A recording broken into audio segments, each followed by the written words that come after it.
I'm here to talk about flooding, here to talk about fire exits, and I'm here to talk about traffic. So just on flooding, in preparation for this project, Council commissioned a flood report from firm of engineers, and they did a fairly good report. It advises what is the 1 in 100 year flood level that they need to consider. And it also recommends that they add a 500 millimetre, half a metre freeboard on top of that in accordance with the government recommendations, which incidentally Manly Council had adopted some years ago as one of their planning instruments. However, the drawings that have come out show that the entry to the car park level, rather than being 500 millimetres higher than the flood level, is in fact 250 millimetres or 10 inches below the flood level. So not good, not good. So what does that mean? It means that in the event of a 1 in 100 year flood, which will happen, don't know when, can't predict that, but it will happen at some stage, the floodwaters will run down the exit ramp and flood the car park. Now, the extent of the flooding is going to depend on the duration of the peak. But if it were to be a long duration peak, that car park would fill right to the roof, up the ramps, up to the street. Not good. That's what it looks like with the water running down the ramp. I don't know the actual provenance of these photos, but there's clearly a car park, clearly a flood, and clearly very difficult to get out of. If anyone happened to be down in the bottom of those, they'd have to negotiate getting up a ramp like that, or up the stairs, which would be similarly flooded.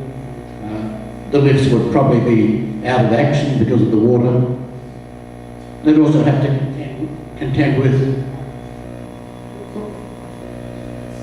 that sort of thing. It doesn't take much water to make a car float nowadays.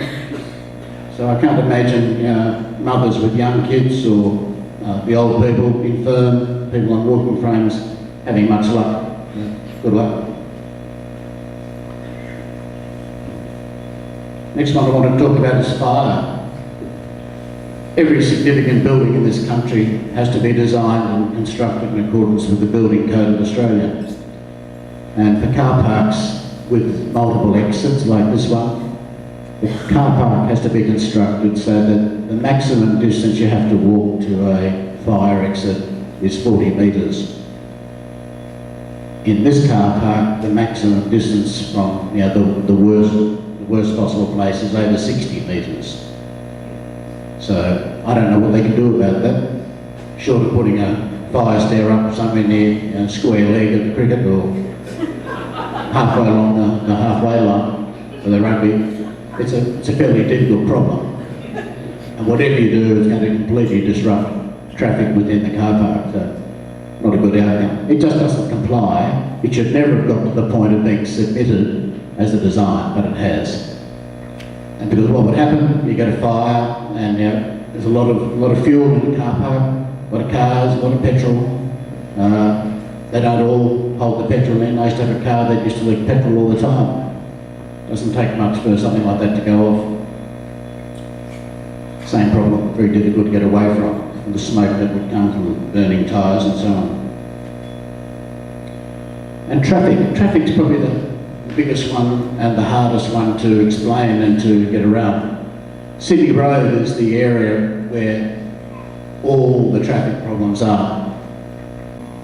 This is a view of the plan showing it's looking down, and the ramp that you can see is heading up Sydney Road.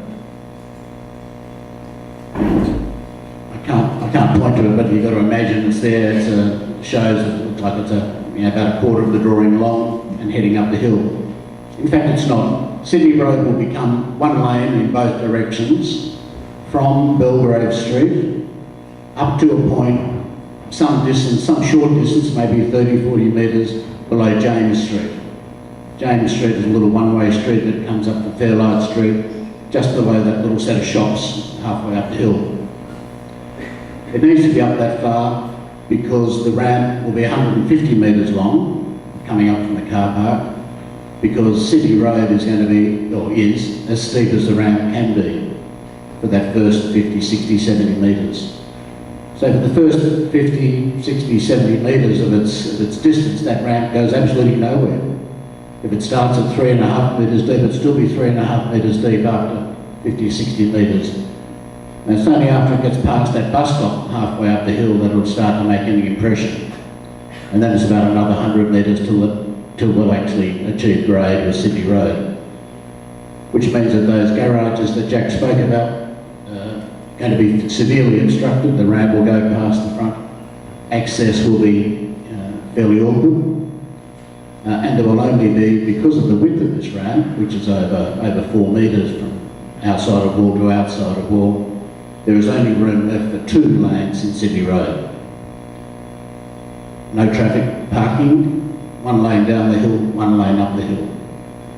The 1 lane up the hill starts at, as I said, at Belgrave Street and goes all the way up. And the one down the hill will go as far as the new roundabout at Eustace Street. And then there's a complicated array of 3 lanes after that.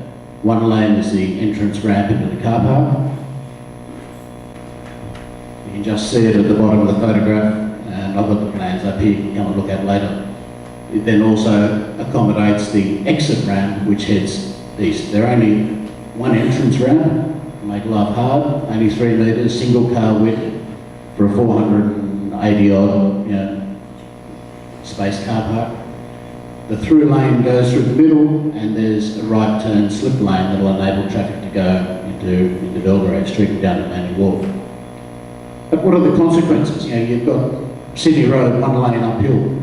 You've got buses all the time. You've got trucks carting in and out of the sewage plant up at North Head 24/7. You've got cars. You've got garbage trucks collecting garbage. All it takes is 1 breakdown, 1 nose-to-tail accident, 1 pedestrian accident, and the traffic will stop because there's no get around.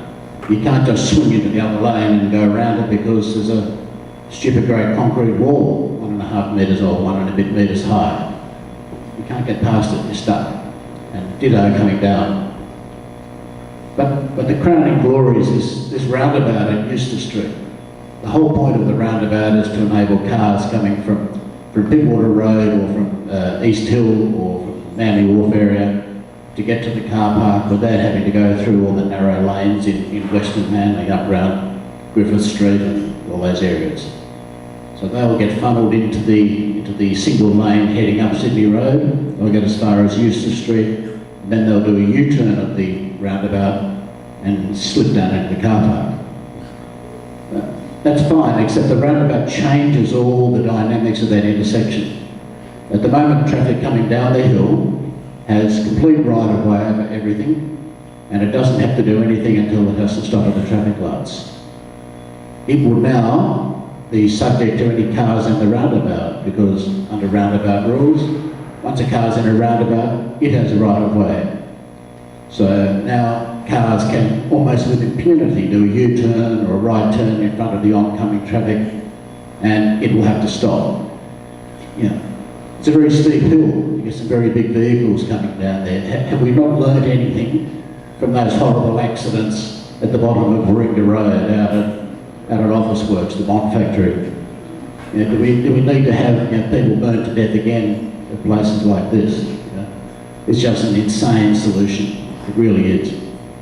But we've got this solution because it's the only solution Manly Council has for getting vehicles into and out of the car park. We've got the tennis courts, stopping them on Belgrave Street, and Raglan Street's just too narrow. So look, they are some of the key traffic issues. There are a lot of other issues, and I'm more than happy to discuss anything with anyone. Thank you very much.